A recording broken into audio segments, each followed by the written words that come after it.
à 0. Les léopards, messieurs de la RDC, ont battu l'équipe togolaise au stade de Martyr. Présence remarquée du chef de l'État congolais Félix Tshisekedi. Un match comptant pour la 4e journée des éliminatoires de la Coupe du Monde 2026 zone Afrique. Le seul but de la rencontre a été inscrit à la 6e minute de jeu grâce à Meshak Elia sur une passe exceptionnelle de Yohan Wissa. Cette victoire permet donc aux léopards de la RDC d'occuper présentement la 2e place au classement avec 7 points en ex-aequo avec le Sénégal, premier après avoir battu la Mauritanie ce soir en déplacement, toujours sur la note de 0 but contre 1. Et le chef de l'État congolais, Félix Tshisekedi, a signé une série d'ordonnances portant investiture des gouverneurs et vice-gouverneurs des provinces. Au total, 6 provinces ont vu leur gouverneur investi. Celle de Kinshasa avec Daniel Bumba et Di Eyeli, son adjoint. Fifi Masuka revient à la charge pour le Lualaba. Les provinces du Kwango, du Bazouélé et l'Umami sont également concernées. Et pour le Haut-Katanga, Jacques Kiaboula reste en fonction. Et donc nous allons prendre tout à fait autre chose. Il est question à présent de l'évaluation des travaux exécutés au Kasaï pour la construction de la route Chikapa-Kamonia. Une bonne nouvelle, une initiative qui facilitera les mouvements des personnes et les échanges commerciaux. Ces travaux lancés il y a 3 mois avancent à grands pas. Franklin Kalombo. Mois après le lancement des travaux de construction de la route en bitume qui part de Tchekapa à Kandjanji, on note avec grande satisfaction l'évolution de ces travaux qui avancent à grande vitesse sur terrain. Constat dégagé après plusieurs descentes effectuées par l'autorité provinciale qui s'est fait accompagner du président de l'Assemblée provinciale, du chef des missions de surveillance de l'Agence congolaise des grands travaux, le bureau technique des contrôles et le membre du gouvernement provincial. Là, on est exactement au PK 59, donc après le secteur de Mungamba. On est en train d'exécuter les travaux d'ouverture de la route. Ça fait partie des travaux qui sont dits des travaux préparatoires. Et l'allure où vont les choses, donc on évolue à un rythme d'environ 1 km le jour, donc on peut très facilement atteindre la cité de Kamonia dans quelques semaines, je crois 1 ou 2 semaines.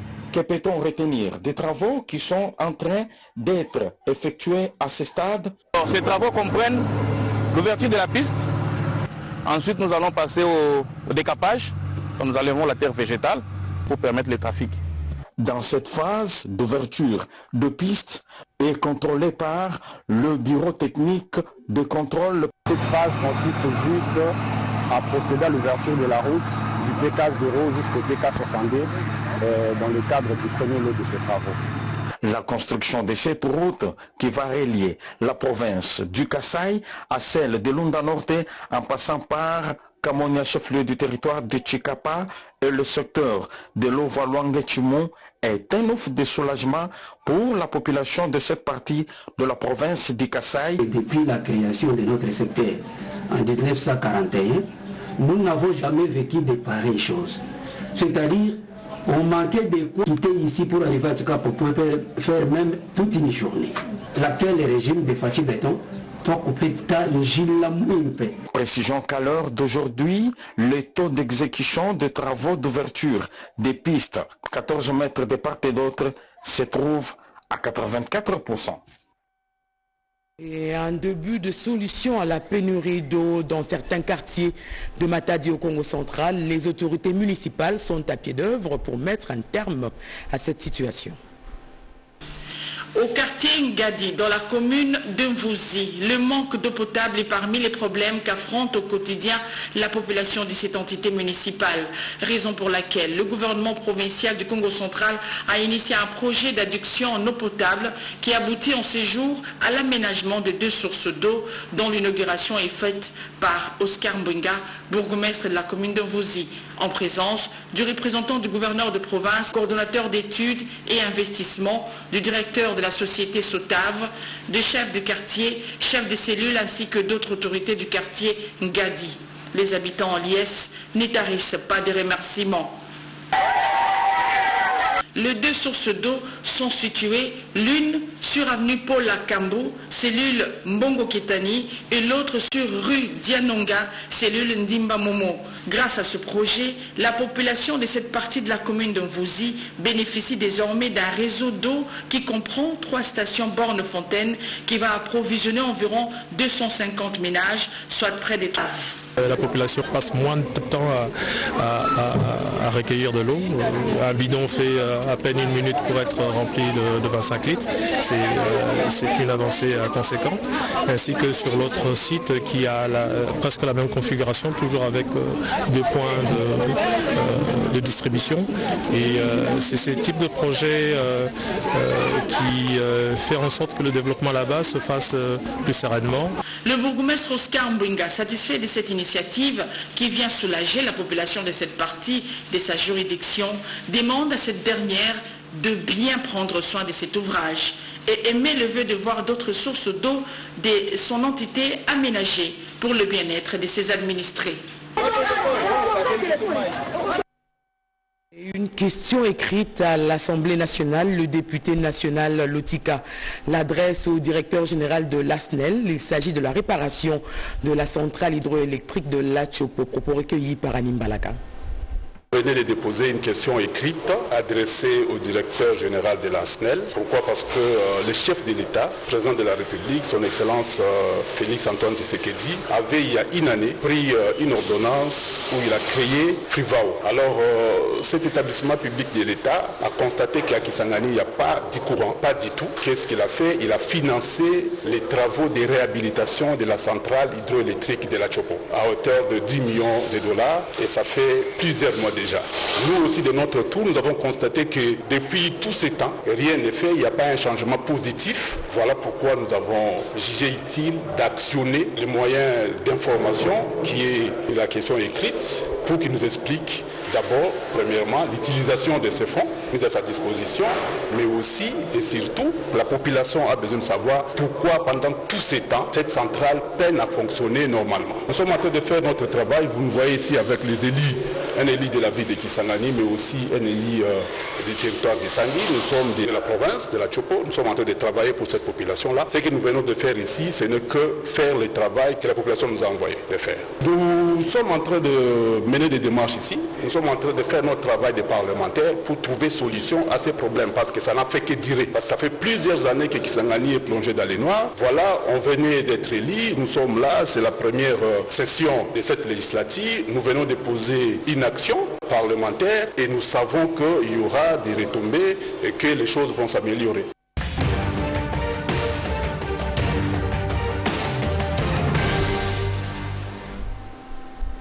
Et place donc à la synthèse des activités hebdomadaires du premier citoyen congolais Félix Tshisekedi, le chef de l'État de la RDC. On l'a vu impliqué pour la réussite de l'investiture du gouvernement.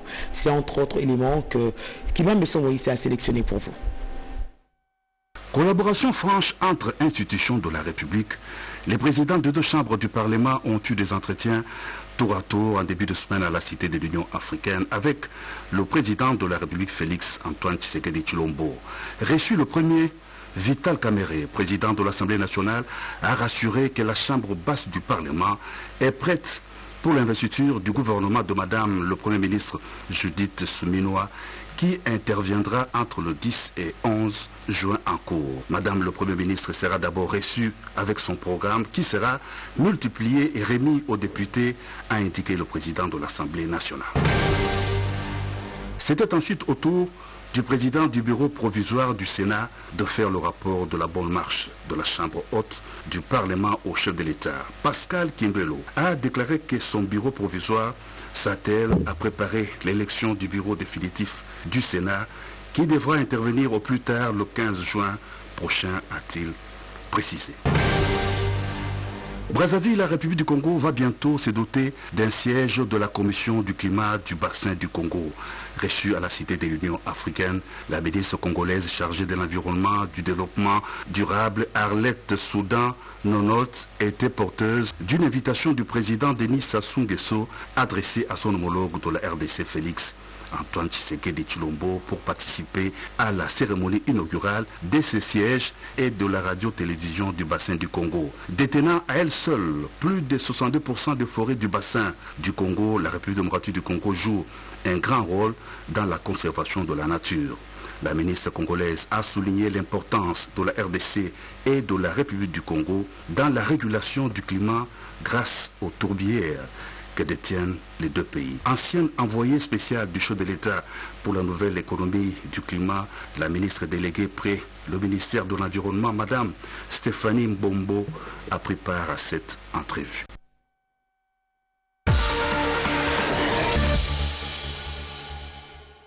Et l'actualité est restée dominée par le démarrage du procès des assaillants du 19 mai dernier. Donc il y a également les préparatifs de l'investiture prochaine du gouvernement. Une sélection de la semaine en 5, donc avec Firombouillou.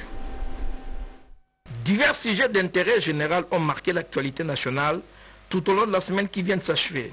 La première ministre chef du gouvernement a présidé la réunion de prise de contact avec les membres de son équipe.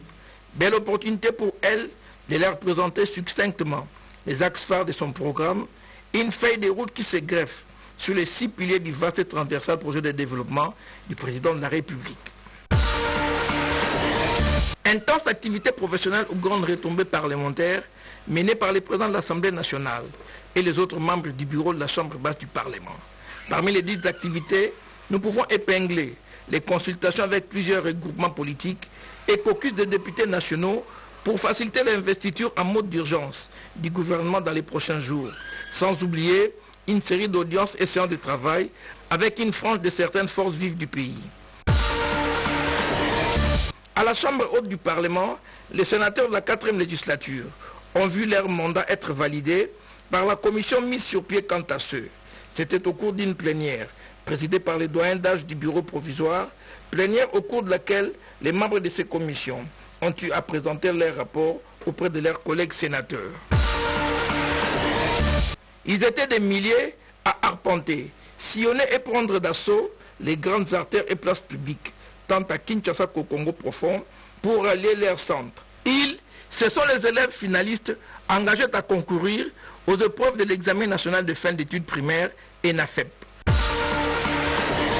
À la fondation Denis Nyakeru Tshisekedi, 3 appareils pimpants neufs, d'échographie, des dialyses et de l'endoscopie, appareils à même de soulager tant soit peu les patients qui souffrent de ces maladies, dont faits par la société Congo Environment, ont été réceptionnés par la première dame de la République démocratique du Congo. Démarrage au courant de la semaine du procès des 53 putschistes à la prison militaire de Ndolo dans la commune de Barumbu. C'est hors la loi et assaillant, appréhendé par les forces de défense et de sécurité dans la foulée des attaques armées menées contre la résidence du président de l'Assemblée nationale et du cabinet du chef de l'État, situé au palais de la Nation, qui se retrouvent dans les box des accusés, sont poursuivis judiciairement. Les reprochés aux assaillants les infractions ci-après, attentats, terrorisme, détention illégale des armes et des munitions de guerre, tentative d'assassinat, association des malfaiteurs, meurtre et financement du terrorisme. À l'instar d'autres pays de la planète, la République démocratique du Congo, l'un des poumons de la biodiversité, avec son bassin, a elle aussi célébré la Journée mondiale de l'environnement. Placée sous le thème « La restauration des terres, la désertification et la résilience à la sécheresse », la commémoration de cette journée a vu les autorités politico-administratives et socio-professionnelles du pays organiser une plurielle et variée d'activités à même de sensibiliser les publics dans la célébration des actions en faveur de la protection de l'environnement. Et en marge de la célébration de cette journée mondiale, le ministre des Communications et Médias a lancé le tout nouveau média environnemental dénommé Mongobay. À la radio-télévision nationale congolaise, après 45 jours d'intenses travaux, la commission de la réforme de la grille des programmes a clôturé ses travaux. Une clôture sanctionnée par le dépôt du rapport auprès de Madame la directrice générale de la RTNC. En société, pendant que la nation congolaise tout entière s'attelle à lutter efficacement contre les armes légères et petits calibres à travers l'élaboration d'une feuille de route imposable à tous, certains habitants de la commune de Lemba se sont réveillés en milieu de semaine dans une super effroyable au lycée Mpiko de cette municipalité avec la découverte d'une arme comprenant des munitions. Dans la commune de Barumbu, les célèbres marchés Epolo, situé au croisement des avenues Kabambare, Itaga et Progrès, qui est menacé d'expoliation par certains inciviques ennemis de la nation, a bénéficié d'une itinérance administrative de certaines personnalités de notabilité de cette municipalité, qui se sont imprégnées de la situation, et ce, après avoir effectué une descente à la cité Kitoko, où les maisons étaient incendiées. Enfin, une semaine noire à la radio-télévision nationale congolaise, qui vient de perdre l'un de ses talentueux journalistes et présentateurs, des journaux télévisés et parlés à la radio, à la personne de Fabrice Wanzeng Djokoli Kosama, élevé dernièrement au rang de directeur provincial de la RTNC Nord Ubangi.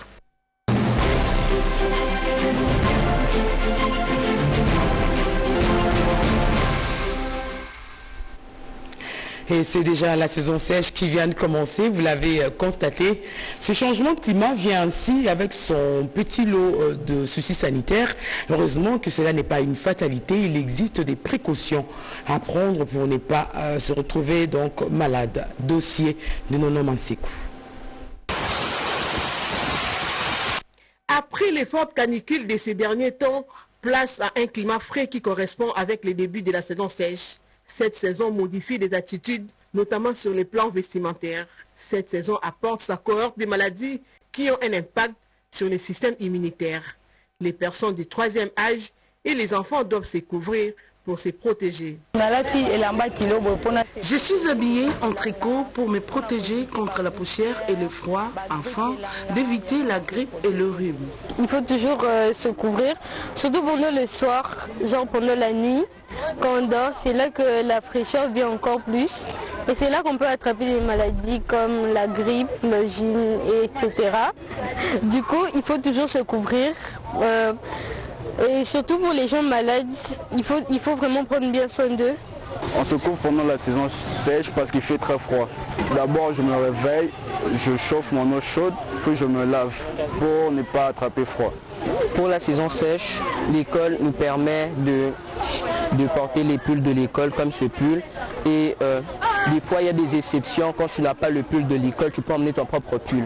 La température varie entre 35 degrés Celsius la journée et retombe à 22 degrés la nuit. Selon nos prévisions, la tendance sera fraîche et humide. Il y aura aussi la tendance sec parce qu'il n'y aura pas de pluie. Donc, mais l'humidité sera là parce qu'il y a des couches de la mousson du sud-ouest qui pénètrent maintenant vers les continents.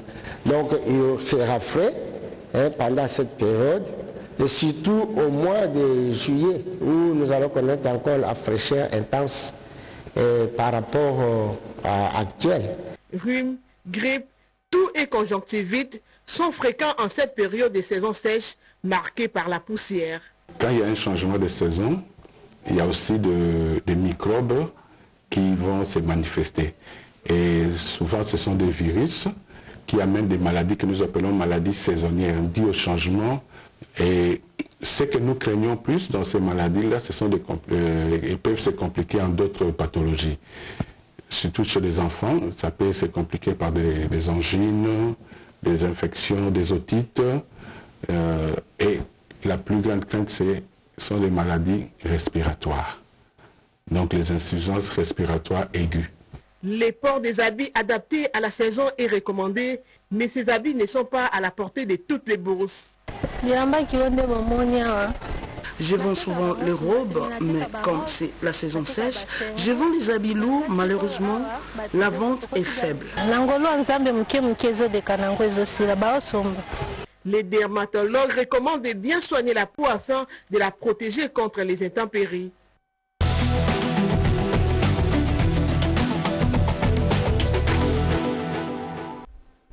C'est comme je l'ai annoncé dans les titres, 9 juin, journée internationale des archives face aux enjeux numériques des archives de la RDC.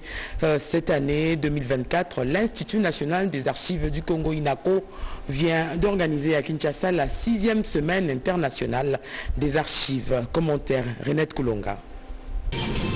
9 juin consacrés à la journée internationale des archives par le Conseil international des archives, ICA, depuis 1948.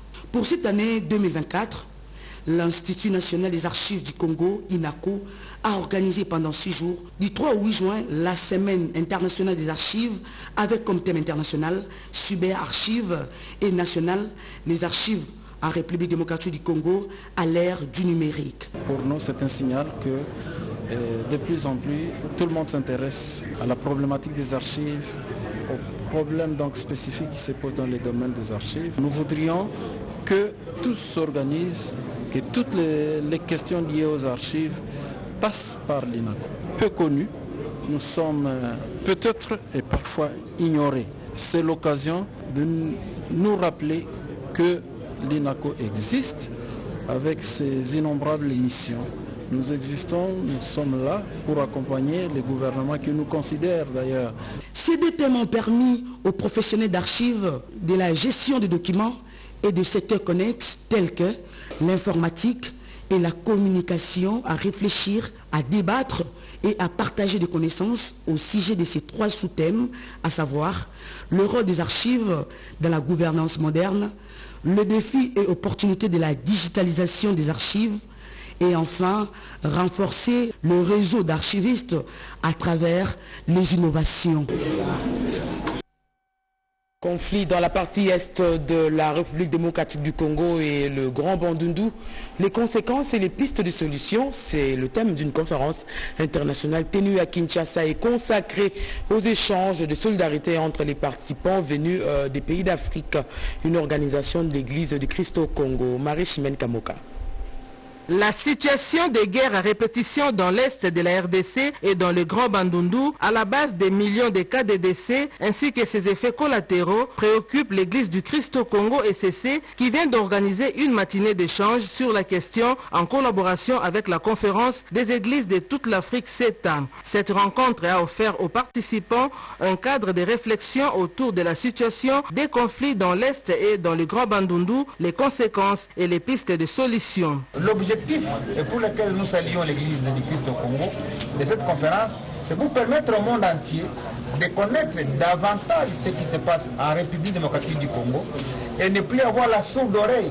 L'Église a pris l'engagement également de devoir aider à mieux communiquer sur la cruauté humaine qui se passe dans les pays pour qu'il y ait une appropriation au niveau général et qu'un jour les Nations Unies reconnaissent le 4e génocide et que les auteurs du génocide soient réellement punis. Ces assises ont connu la participation des responsables de l'ECC et des différentes délégations de la CETA, conférence des églises de toute l'Afrique. Notre joie, c'est de voir cette expression de solidarité, cette expression de compassion, cette expression d'amour pour que nos frères et sœurs